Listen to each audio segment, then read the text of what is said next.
What's going on, everyone? BLN437 here. This is going to be a post-commentary video because the audio for the original clip was somehow deleted, and on top of that, my internet was acting all crazy. And then NBA 2K came out on Friday, and I've been playing some 2K, so look forward to some 2K videos, some my career videos with my point guard, also some my team stuff as well. I've been kind of playing my team just to kind of get a feel for it, so get prepared to see that soon.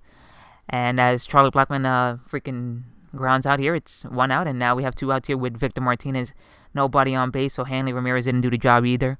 And here I was just trying to make sure that this wasn't a long inning, and just kind of push forward and push forward and push forward. So hopefully that was the goal that I was going for. But I felt like I still should have taken more pitches after this at bat, and you guys will see what I mean as the game goes on. But so far, nice at bat here, 2-1 count. I've been taking my pitches. I'm not going to swing at that sinker, even though that's a good sinker that I probably could have just destroyed, but I ended up not doing anything with that. And then, bam, right there, a freaking solo shot to deep right field, upper deck, and it's already a 1-0 lead. But yes, guys, look forward to NBA content coming out soon. I finally was able to buy some VC. Don't know why I wasn't able to buy VC during the past couple of days, but I was able to buy VC today. So now my stretch big is at an 80 overall, I believe, or close to it. So I'm happy about that. I'm really happy about that. Like I said, you guys will be looking forward to me playing in the parks soon. And Cal Ripken Jr. lines this out to the shortstop, and something weird happens here. You see, it lines out to the shortstop, and then he kind of plays it as if it went to left field, and he's the cutoff man, and then throws it home. And then the bases are loaded. And I'm sitting here and I'm saying to myself, wait, what? The bases are loaded? How are the bases loaded with runners on first, second, and third, and Cal Ripken Jr. just lined out to the shortstop? But hey, I was like, you know what, I'm going to take it. I tried to bunt cheese him here, and it didn't work successfully, and thought he was out there, and he ends up being safe. So what a bad inning there for him. But unfortunately, like always, I can't capitalize with bases loaded or runners in scoring position. It's just a weird thing. I don't press anymore at the plate. I don't worry about it. I just try to, keep the approach, and for some reason, I just wasn't able to hit him. I hit him in spades, but I don't hit when you need him the most, and it's just so weird. And that's a nasty slider. I should have been prepared for that slider, but that was a big time slider, and he got that, and I was late on it, and then the sinker as well. So struck me out with the bases loaded, and then we have runners here on first and third with V-Mart here in the top of the 5th inning. As you guys can see here, he has 54 pitches. So like I was saying earlier on in the video, not really being productive with my at-bats, not making him throw a lot of pitches here. I'm just trying to swing at everything that he's throwing at me, and that's not what you want to do here, as it's a ground ball to the first baseman, and it looks like it was an error here. I didn't know if it was an error or not. It ends up being an RBI, or a 2-run RBI double by Victor Martinez, and we're up 3-0. So that was a big thing here. We scored a run in the first inning. We scored one in the middle of the game, technically, in the top of the 5th. I can really consider that the earlier portion of the game. Reggie Jackson grounds out to the second baseman there, and then that's out number 3. And so far, Royals were pitching well. And this is where it kind of starts to unravel for me here via, just pitching-wise. He just adjusted. He made the necessary adjustments, and as you guys can see here, I thought that was a bomb there by Kendrys Morales, and that ends up being a double by Kendrys Morales. So at some portion of the game, he decides to message me, which I think is hilarious. It just really tells you how messed up this game is, and I'll explain that later on. But here he has Carlos Correa up with Kendrys Morales at second base, no outs, and I'm just trying to pitch him in. I'm trying to pitch him away, kind of change the level here of what I'm throwing to him. I've been throwing a lot of pitches down, a lot of pitches up, and we end up getting the strikeout there with Carlos Correa. He ends up staying at second base, even though that was a bad throw there by Victor Martinez.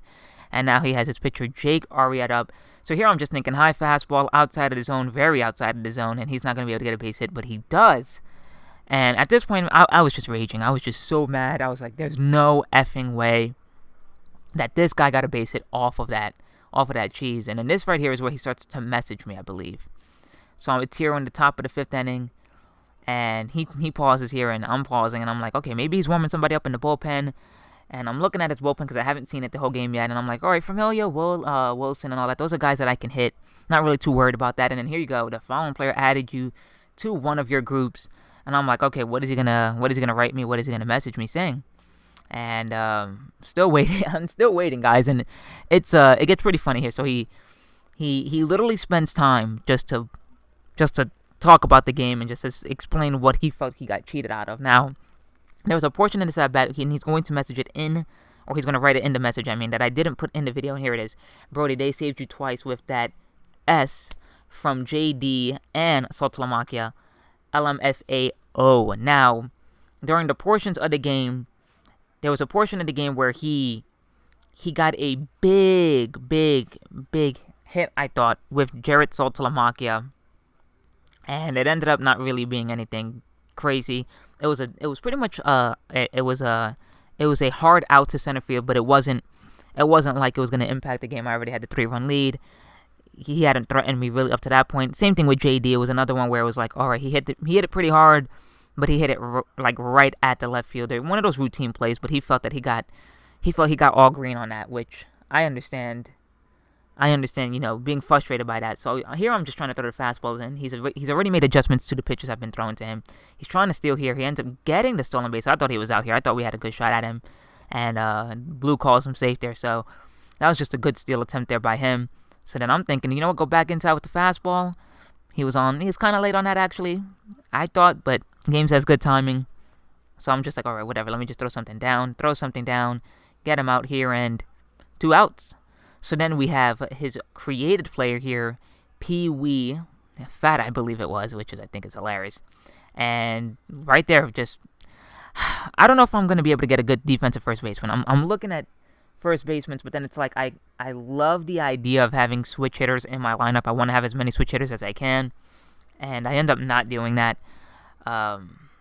most of the time, but I probably should. I probably should have more switch hitters. But here, we stay with Dellin Betances. We're not going to waver. We're not going to falter here. I was not going to be intimidated by him getting a base hit there and bringing in my lefty this early in the game. I have a bunch of lefties in my pen, but I wanted to save my lefties. I felt that I could get this guy out with Betances. If I didn't think I could get him out with Betances, then honestly, I wouldn't. I don't think I would have had a shot in this game, at least personally, because when you have that mindset that you can't get somebody out with your best pitcher or your best relief pitcher, even if it's a right-hander or a left-hander, it's pretty hard. And yeah, he did me a favor here by swinging at that high fastball. I was way out of the zone, but hey, I'm not even going to complain. If you're going to swing at it, I'm going to keep throwing it. So then it's Sean Green here, and same thing, Sean Green, we're just trying to get a big out here, so we're end up going to throw a breaking ball down in the zone, and this is one of the plays that he mentions later on in the game as, like, ridiculous. A hard freaking fly ball to Reggie Jackson, and now, here we are on the bottom of the 7th, and he has Kendrick Morales, Carlos Correa.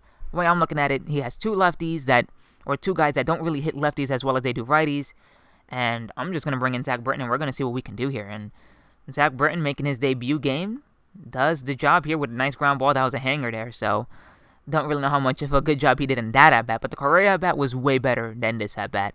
So we're going to attack him inside, I believe, at the beginning. Yeah, down and inside. And it was beautiful. That was a nice slider there. I love that slider by Britton. I used him in my, I think I used him in one of my BR runs, and I was like, you know what? This card is actually really solid. I can see why people like this card so much. He has a nasty 2-seamer. Then he has that sinker that kind of looks like a 2-seamer when you throw it, like right there. And it's unhittable, dude. I mean, you're waiting on the sinker, and then the next thing you know, that like 2-seamer cuts, and it's just gorgeous. It's just gorgeous to me. And here, same thing. I wasn't going to change my approach here. I was not going to bring in my righty for JD. I trusted my decision in keeping Zach Britton in the game. He struggles with Zach Britton. Zach Britton, as you guys can see, has that kind of like cheesy delivery. When you rush it, it kind of like hesitates. And that was a fly ball there to Cliff Floyd, and that ended up being a decent game, or a decent 2 innings by Zach Britton. And it's closing time with Kenley Jansen here. And as you guys can see, not much offense, so I'm sorry that there's not a lot of me, hitting, or this guy really hitting much either. It was a really dead offensive game. A lot of hits were just hit hard at somebody. It wasn't really interesting. It wasn't really something that I thought was great. The interaction was great when he messaged me, because I didn't message him back. So at this point, I guess he thought, this guy's not going to message me back. This guy's salty or whatever, but I wasn't at all. I was just focusing on the game. At this point, it was like 6 in the morning, and I was also tired. So I was like, listen, I just need to get this game over with. I'm not performing my best, and maybe it's because of that timing, and he swings at a bad slider there. And same here. Just he swings at a lot of these off-speed stuff, just out of the zone, sinker, slider. I wasn't going to throw many fastballs. He's shown that he can hit the fastball here, and that's one thing that I realized that a lot of us do in this game, more so me. I tend to trust my fastball way too much. Like right here, I'm trusting my fastball, and I got the out. But if the guy's expecting me to throw a fastball because I'm throwing so many fastballs, how am I going to win a game? And then I was like, you know what? Let me start to change the approach. Let me start throwing sinkers. Let me start throwing a couple of sliders inside like this. Which that wasn't a slider. I'm sorry, that was a sinker. But I was thinking about like throwing some sliders inside, some sinkers. There we go with the slider down. Just try to make him hit pitches that he doesn't usually see, or that he hasn't seen at the earlier portions of the game at this point. And it ended up working out. The approach worked. We got the slider right there, struck him out, and that was the end of the ball game. But this guy played a really good game. Credit to this guy. This guy hit some balls hard. He didn't give up when he was down 3-0. He fought back. I ended up messaging him saying GG. We spoke a little bit longer after that, but I just wanted to show my sportsmanship here. Say good game. Appreciate the game. As you guys can see, for some reason they have me at pennant race, even though I finished in the championship series. Don't understand why, but it is what it is. This is MLB The Show, so I'm not going to question or worry about why MLB The Show does what it does.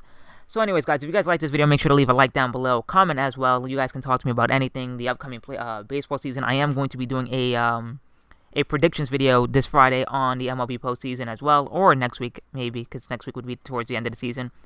But anyways, guys, like I said, once again, make sure to like, share, comment, subscribe, and I will see you guys in the next video. NBA 2K videos will be out during the week, along with MLB The Show ranked seasons and Battle Royale, so don't worry about that. MLB The Show will not be going anywhere. I will be mixing it up with NBA 2K, and I will be playing COD later on in November. So a lot of interesting things coming up, a lot of cool things that I really want to do, and I hope that you guys stick around to see them.